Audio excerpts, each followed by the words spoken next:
Today we're gonna go through my contract. I'm gonna give you a template that you can use for all of your work, whether it's filmmaking, creative field, any business whatsoever. Worst case scenario, if you don't have a contract, you might end up getting sued, which is obviously not fun, and you might end up losing a lot of money. Today we're gonna go through everything. I'm gonna tell you why I'm doing the things that I'm doing. So let's jump into the contract. First page says contract while studio and the name of the client. I like to make the client's name easier, whether that is using the initials, have a short name for the client's brand, or just write client. And then we have number one, which is scope of work. In this one, you add all the things that you will be doing, like pre-production, the filming, post-production, and then you have the details of how many days or how long it will take you, what it includes, what is the team. In this case, you see it's only me, one-man band. And also, and this is something that I recently added just because it's been an issue, that I am emphasizing or writing down what days I will be 100% on their project. So they will be priority for these days. If something happens on their side that makes it impossible for them to use me on those days, they can't demand that I'm available because I might have other projects, there might be other things going on. This makes it easier for me to plan my week, plan my month, plan my year. Then we have the deliverables, and I just want to quickly say something about this, and that is that I'm seeing a lot of people doing, and I did this myself, was that I based the price of the product on how long the video was. This is not the case. So as you can see, it doesn't say anything about the length here. That will be in the brief, but it's like one video to showcase film and history of film to be delivered in different formats. So just know that the length of the video is not as relevant as the days of work. Then I like to go into how they will be delivered clean and dirty, which means with and without subtitles and supers, all animations. And then you will probably have a brief or an email from the client that you can refer to. In this case, I have also added that they will get music for free. This depends on the project, depends on the deal you have with your client, but in this case, I chose to do it that way. You will notice that in general in this contract, we are using a very legal, formal written language. And this is why you can use this template. You don't have to come up with all the phrasing yourself. I had help from my former business partner making this one, but I've gotten used to kind of formulating the sentences in a way where it seems more professional. This is just to come off as more professional, and also that the fact that a lot of the people reading these contracts might be very into this, and they might be skeptical if you have a very bad, simple language in your contracts. Number two, and this might be the reason you're here, the fees. So in this one, we just established really quickly the budget, $27,000 plus VAT. Really depends on the state you're in. In Norway, it's always VAT, but since most of you guys are American, I just want to emphasize that the VAT will vary from state to state. And then I'm quickly kind of explaining what is included in the budget, and I'm trying to do this as detailed as possible, but we also are kind of referring to other things in the contract. The reason why this is important is obviously that you don't want the client coming back and tell you that, but that we had a contract that you would do these services and then you didn't have enough details. So details in a contract is key. When it comes to the payment, and I got some questions about this, and I see a lot of people asking these questions about how do you invoice your client? Do you invoice something upfront, or do you have them pay everything after? I always have 50% upfront before we even start the project. So at the day of the signing of the contract, they have to pay me 50%. And then after delivery, after they approved everything, I will send them a new invoice, and it has to be paid within 2 weeks. And then we have an appendix. I usually have something that is the rental prices that I have, so the rental for all of my gear, because that is also something you need to include in the price. As you see in the budget, there's no detailed budget on here because not all of my clients are asking for that, but if they do, then I will send that to them in an email, and I will refer to that in the contract. So I will say something like, for a detailed budget, breakdown of the budget, see email to client on this exact date. And in this case, since I own a lot of gear, then I'm renting it from myself, and then that is a part of the breakdown that I have or have not sent to the client before.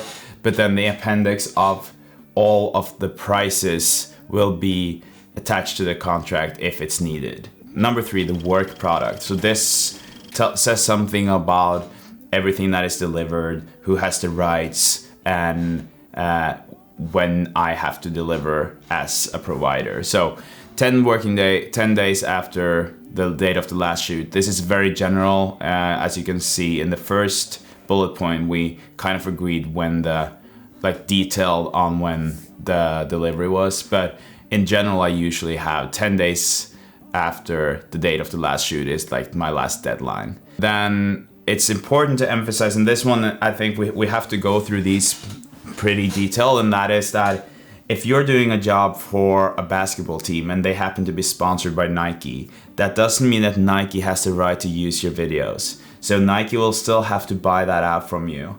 I've had that happen to me, had some passion projects, or I made some things for an athlete, and then his sponsor contacted me and needed or wanted to buy the video, and then I can sell it to them. Because you have to remember that you always own it 100%, even though they have bought it from you.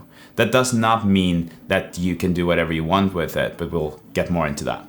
And speaking of rights, the raw material, I'm just gonna pause here for a second and remind you to subscribe to my channel and like this video if you like what I'm doing. Let's jump back into the contract. I get a lot of questions. What do you do if the client asks you about the raw material? The raw material is always yours, at least if you specify it in the contract.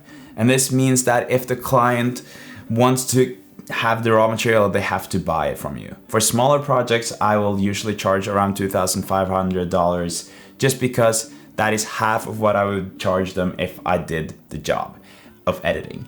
And if the client asks you or tells you that they think it's too expensive, then you can just tell them that this is you losing a lot of work. Because that's just what it is. You're losing a lot of money, potential jobs, by not having the raw material yourself and being able to edit it. So having the rights for the raw material is also a chance for you to make more money, but you will lose a lot of money if you just give it away for free.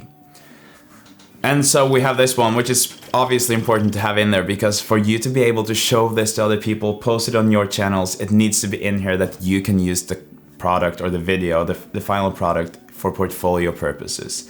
And obviously you can't use this until they have posted it. Sometimes you might do campaigns and the campaign is launched in June, then you can't post this in April, but that's kind of given, right? And then we have a lot of other things like music. Like I said, in this one it's included, but they can provide it with you or you can do it, and then it's something that you would charge them for. Something very legal here, which goes into like animations that you might make, that those are the property of your company, not the client. If you make a title for an animation for someone, unless this is like agreed upon beforehand, it is your property.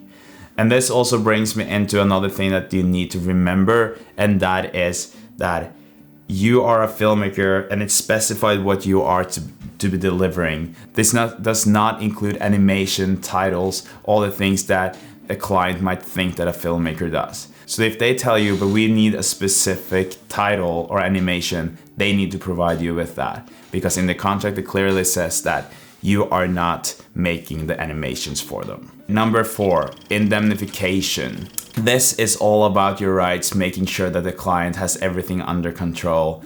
I will go into this first one because it seems a bit weird that you're under no obligation to capture any specific moment or pose or persons during the shoot.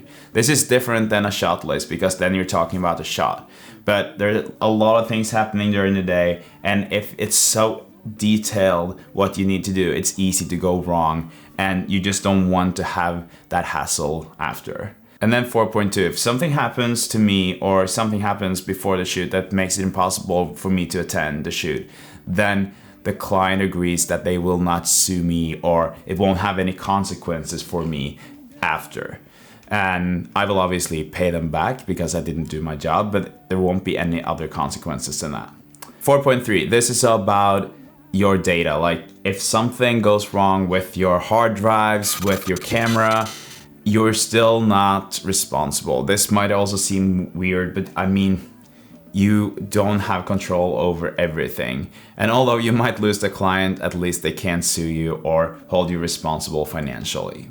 Speaking of data, I'm also having in my contract that I don't have to keep anything for more than 60 days. So I keep like double or triple backup of the data from a shoot, but after 60 days I don't have to, and then I only keep one backup. I like to have one backup anyways, not because of the client, but more because of me.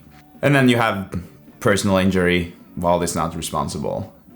Number 5, duty of the client, and then it's all about the responsibilities, making sure everything is okay for the shoot, that they're responsible for booking and collecting the appropriate models, making sure that they have the right clothing. I mean, if you're on a shoot and you have a client and they need to shoot a product, make sure they remember the product. That's essential. And then this is something that I added pretty recently. Client is responsible for setting off time to give feedback on the deadline day unless otherwise agreed upon. Client is aware that by not meeting this agreement, Wild might have to prioritize other projects. The specific days of 100% dedication to this project is mentioned in paragraph number 1. And this is important because sometimes the client thinks that you are just sitting at home waiting for them and you have time for them every day. That's not the case, right? So just making sure that they have this means that it puts more pressure on them to be quick or fast with their feedback, but also makes it possible for you to say, no, sorry, I have to do this next week because we had an agreement that we were supposed to do this last week. And then there's like this endless discussion with contracts or with the rules of revisions, and that is how many should they get? And I do believe in general that the client has bought a product, they need to get the product, they need to be happy. You can't be like, no, I've changed it twice, now you have to pay me more. So that's why I've added a bit more specific point here, and that is client agrees that there will be a draft, a second draft, and a final product. Unless other changes are within the last production day, additional changes will result in an additional fee. This means that sometimes you will the client might come tell you, can you change the music or can you change these cuts? And then you're changing it and then they're happy. And then on the next one again, they might be like, oh, we want to change it again. Then they're going back and forth, and that is not okay. Usually the client is fairly happy with the first draft, so it's more like fine tuning it on the second version. And that is why you can have this. I don't think you should be too strict, being like, because if you haven't been able to provide them with what they want in the first place, then I think that they kind of deserve for you to just work until you have that made. But this really depends on the situation, and having this in the contract makes it very easy, and you will just come off as much nicer if you actually provide them with more revisions. Number 6, exclusive photographer. There will be no other photographers or filmmakers on the set other than Wild. This is important because it can be disturbing. They can be in the way. I once had a behind the scenes photographer who was asking me all these questions and doubting my skills, saying that, oh, this is overexposed. Are you sure you want to do it this way?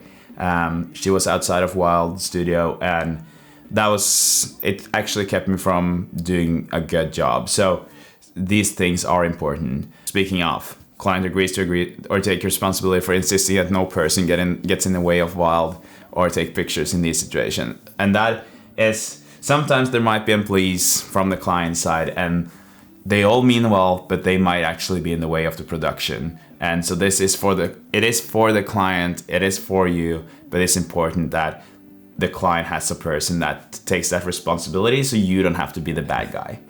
And then it's all about like taking pictures, behind the scenes pictures, if the client does. And then as you can see here, we'd appreciate if client could tag us in these pictures, but this is not a requirement.